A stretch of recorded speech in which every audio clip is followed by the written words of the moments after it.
बिस्मिल्लाहिर्रहमानिर्रहीम। Dear students, अस्सलाम वालेकुम। क्या हाल चाल है? ठीक ठाक है। उम्मीद करता हूँ आप सब खैरियत से होंगे।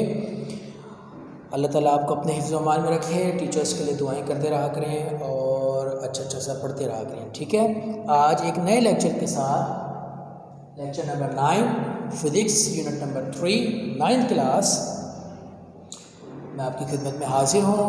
आज जो हमने डिस्कस करना है वो है law of conservation of momentum का नेक्स्ट पार्ट, जो कि थी उसकी एप्लीकेशंस। लास्ट लेक्चर में हमने जो डिस्कस किया था वो था law of conservation of momentum. उम्मीद है वो आपको समझ आ गया था और क्योंकि किसी ने कोई क्यूरीज नहीं की और काफ़ी सारे बच्चों ने रफ प्रैक्टिस करके दी।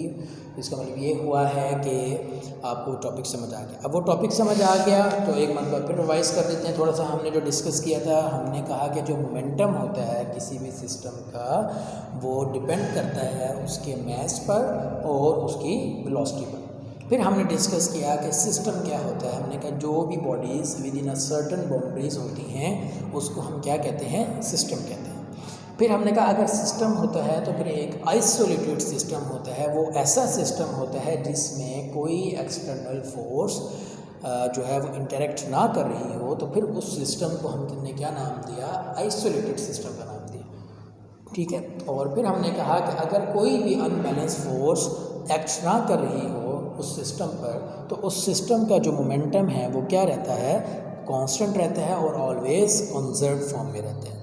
फिर हमने दो एग्जांपल्स देखी। पहले हमने एयर फिल्ड बैलून की एग्जांपल को डिस्कस किया, जो कि Newton's third law of motion में भी हमने ऑलरेडी डिस्कस किया था।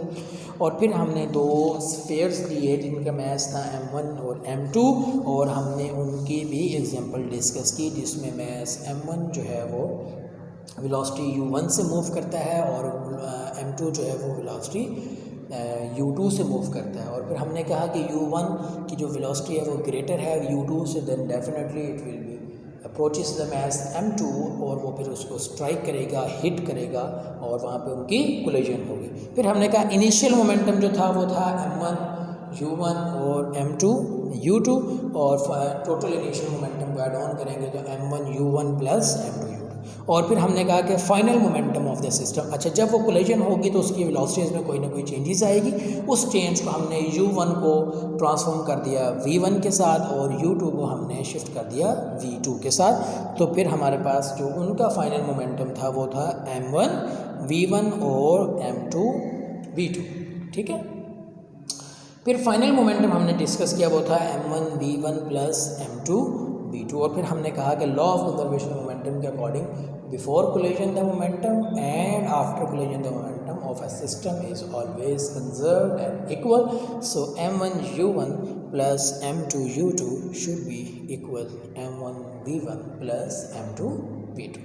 तो ये तो था जी टॉपिक वो जो हमने लास्ट लेक्चर में डिस्कस किया था। मैंने एक बार इसको रिवाइज कर दिया। अब आज हम इसको डिस्कस करेंगे उसकी एप्लीकेशंस, और बड़ी ज़बरदस्त एप्लीकेशंस हैं। आपको ये फील होगा कि इन एप्लीकेशन से जो है वो आपके पास किस न की जो आपके पास जो मामला चल रहे हैं। ठीक है, ओके, पेज नंबर 70 देखेंगे जी आप। इक्वेशन 3.17 जो बुक ने कहा, जो कि इक्वेशन थी हमारे पास final equation, that is m1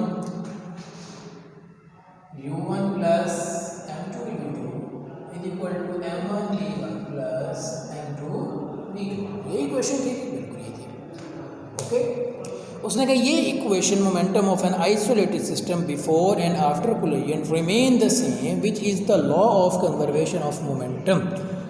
law of conservation of momentum is an important law and has vast application. इसकी बहुत ही ज़्यादा वास्ट एप्लीकेशन है। कैसे? अब हम एक सिस्टम को डिस्कस करेंगे और ऐसा सिस्टम डिस्कस करेंगे जो हम बार बार डिस्कस कर रहे हैं। बुलेट की बात कर रहे होते हैं, गन की बात कर रहे होते हैं कि बुलेट फायर होगी, वो जाएगी, मोमेंटम होगा, लगेगी, कंजर्व होगा, क्या होगा, उसको कंजर्व करने के लिए कौन सी चीज़ होगी। अगर तो वो किसी बॉडी को लगती है तो भी, और नहीं लगती किसी को जाकर तो भी, जैसे ही वो बुलेट फायर होकर एनवायरनमेंट में आएगी तो फौरी तौर पर उसके मोमेंटम को कंजर्व कौन सी चीज़ करेगी। सोचने की बात अब हम देखते हैं। Consider a system of gun and a bullet. एक सिस्टम हम कंसीडर करने जा रहे हैं, गन है हमारे पास और बुलेट है। बिफोर फायरिंग द गन, यानी कि वो बुलेट सिर्फ गन के अंदर है और अभी हमने उसको फायर नहीं किया। Both the gun and the bullet are at rest, और दोनों किस पोजीशन में हैं?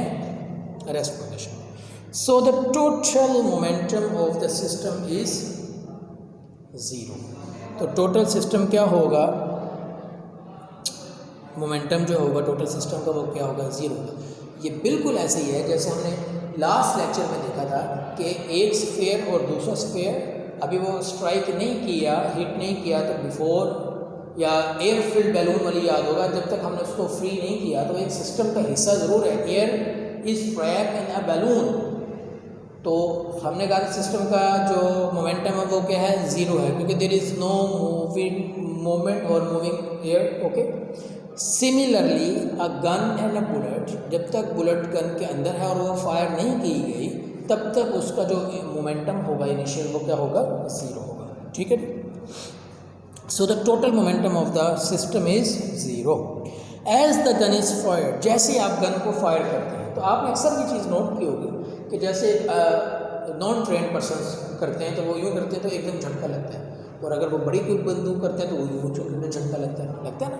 अच्छा, जो आर्म लोग होते हैं, मतलब जो ट्रेन होते हैं, आर्मी के लोग होते हैं, ये जो पुलिस वाले होते हैं, वो बिल्कुल स्ट्रेट करते हैं। उसके बाद आप कहते हैं सर वो तो फायरिंग कर रहे हैं, तो उनकी तो यहाँ पे कोई जर्क नहीं आता, जर्क आता है। उनको प्रैक्टिस इसी चीज़ की दी जाती है कि आपने उसके जर्क को क्या करना है? ऑब्जर्व करना। उनकी ये जो शोल्डर होता है, उनकी ये जो बाजू होती है, ये क्या करती है? उसको कंजर्व करती है, उस जर्क को बर्दाश्त करती है और वो हिलने नहीं देती। जो नॉन ट्रेन पर्सन होकर जैसे होगा वो यूँ करके इस तरह करके पीछे जाके गिरेगी।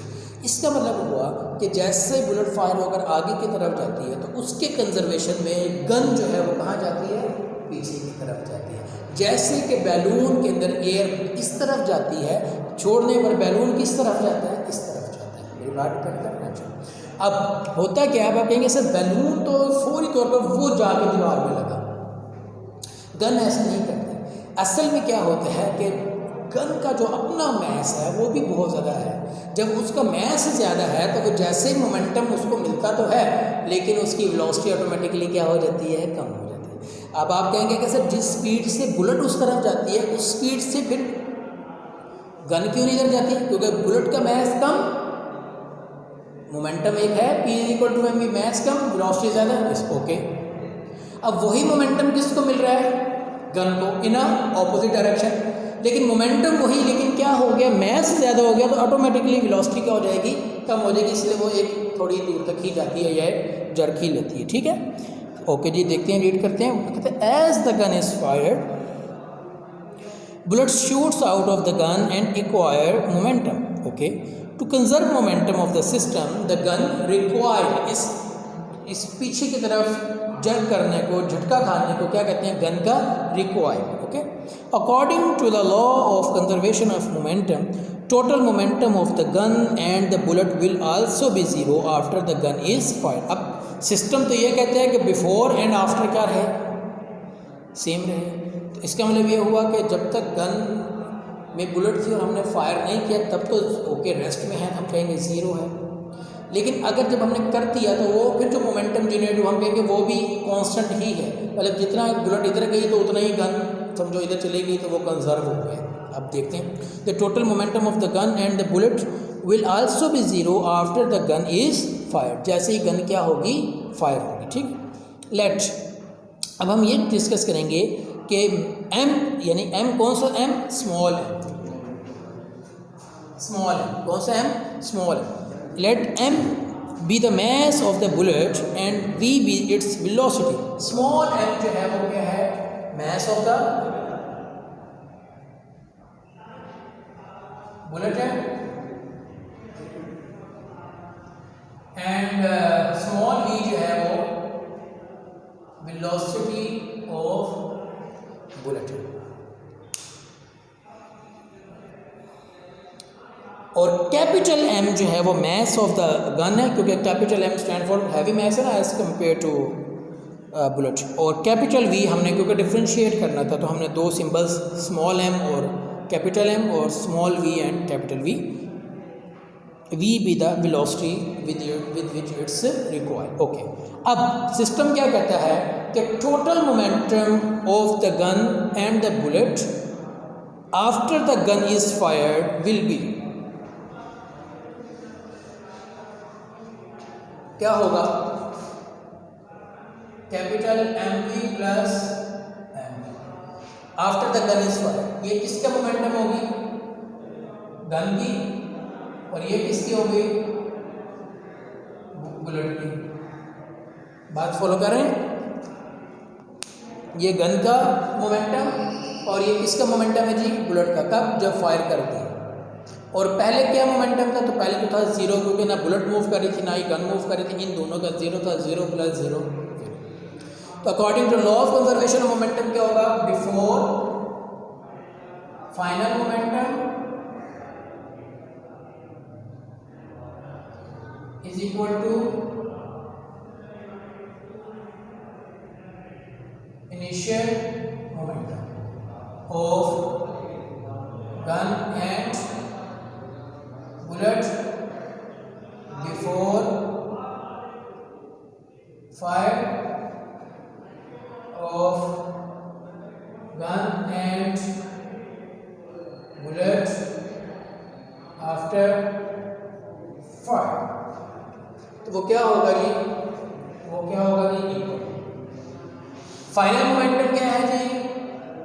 MV plus MV is equal to zero, क्योंकि इनिशियल मोमेंटम ऑफ गन और बुलेट दोनों क्या थे? जीरो थे।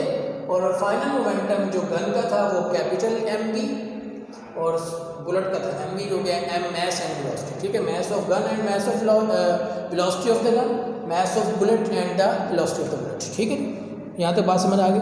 अब हमने क्या निकाल लिया? हमने ये देखना है कि बुलेट तो आगे चली जाती है, गन कितनी स्पीड से पीछे की तरफ जाती है। तो हम फाइंड आउट करने जा रहे हैं capital V, velocity of the gun. तो फिर यहाँ से capital MV is equal to minus MV and the V is equal to minus M over capital M into small v। Understand कर रहे हैं? बुक पर भी देखें, capital MV plus MV is equal to zero. कैपिटल MV एक side पर रहने दिया, MV उधर जाकर क्या हो जाएगा? माइनस, और V निकालेंगे minus M over capital M into V। तो equation give the velocity V of the gun. तो जो इक्वेशन है ये आपको क्या देगी? कैपिटल V वेलोसिटी देगी ऑफ द गन। अब आप ये देखें इनमें रिलेशनशिप क्या है? गन की जो वेलोसिटी है ये डिपेंड करती है गन के मैस के ऊपर। जितना ज़्यादा मैस होगा, जितनी भारी गन होगी उतनी कम रिकॉइल आएगी, कम वेलोसिटी से मूव करेगी, और जितनी हल्की होगी उतनी ही तेज़ी से वो पीछे की तरफ झटका खाएगी, रिकॉइल करेगी। Equation give the velocity V of the gun, negative sign indicate that the velocity of the gun is opposite to the velocity of the bullet. The gun recoil. Since mass of the gun is much larger than the bullet, therefore the recoil is much smaller than the velocity of the bullet. क्योंकि gun का जो mass है वो too much as compared to the bullet, इसलिए bullet की speed तो होती है लेकिन गन की उतनी नहीं होती, इसलिए रिकॉइल हमें कम मिलता है और वो इस वजह से मिलता है। ठीक है, आगे फिर एक और एग्जांपल है जी, वो कहते हैं rocket and jet engines also work on the same principle. Rocket आपने देखा होगा, जब रॉकेट इस तरह ऊपर की तरफ जाता है तो उसकी टेल से पहले बर्निंग गैसेस जो है वो निकलती हैं। बर्निंग ऑयल के बर्न होने की वजह से जो टेल गैसेस निकलती हैं वो नीचे की तरफ प्रेशराइज करती हैं ज़मीन को, अर्थ को, या जो भी जब करती है इतना ज़्यादा वो बनता है जिसकी रिक्वायरमेंट जो ऊपर चीज़ होती है उसने यूँ करके ऊपर की तरफ जाना होता है। तो वो क्या होती है? एक्शन एंड रिएक्शन के तौर पर रॉकेट जो है वो ऊपर की तरफ जाता है, तो ये भी इसी तरह है। ठीक है, hot gases produce the burning of fuel rush out with large momentum. एक लार्ज मोमेंटम के साथ बाहर निकलते हैं। अब जैसे वो सिस्टम में आएंगे तो उसको कंजर्व करने के लिए क्या होगा जी? रॉकेट ऊपर की तरफ मूव करना शुरू करेगा। ठीक है, so the machine gain an equal and opposite momentum. This enable them to move with very high velocities. इसी प्रिंसिपल पर भी जो है रॉकेट और जो जेट इंजन्स हैं वो दोनों ही इसी उस पर काम करते हैं। ठीक है, ओके। अब हम एक एग्जांपल डिस्कस करते हैं, एग्जांपल 3.7 बिल्कुल इसी से रेलिवेंट है। Bullet of mass 20 gram,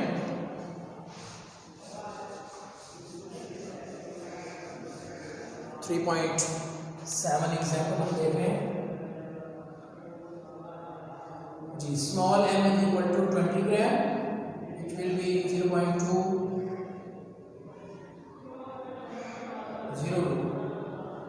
kg, ठीक है। विद मजल वेलोसिटी, मजल वेलोसिटी कहते हैं गन की वेलोसिटी को मजल वेलोसिटी भी कहते हैं।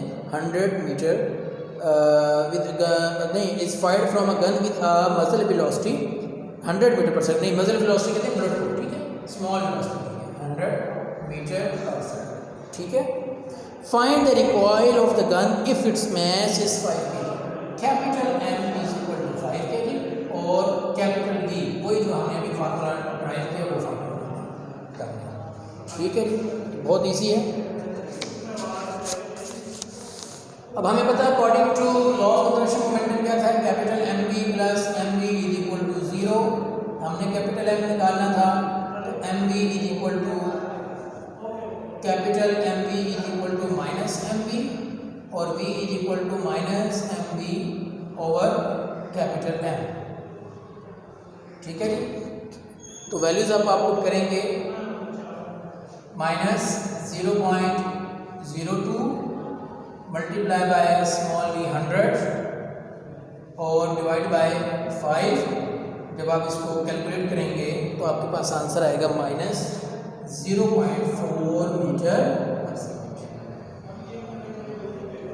0.4 मीटर पर सेकेंड नेगेटिव के साथ। अब ये देखें 100 की स्पीड से क्या जा रही है बुलेट, और उसके रिकॉइल में जो गन रिकॉइल करती है वो सिर्फ 0.4, नेगेटिव साइन नहीं है ना कि वो अपोजिट डायरेक्शन में 100 के उसमें सिर्फ 0.4 मीटर पर सेकेंड का उसके पास रिकॉइल आता है, ठीक हो गया। तो negative sign indicate that the gun recoil move in the backward direction opposite to the motion of the bullet with a velocity of 0.4 metre per second, ठीक हो गया। तो आज बेटा हमारा ये टॉपिक कंप्लीट हो गया। Law of conservation momentum complete हमने कर ली है।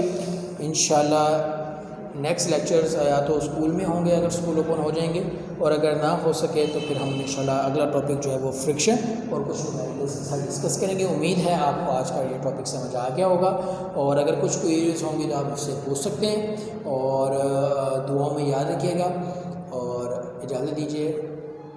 अल्लाह हाफ़िज़।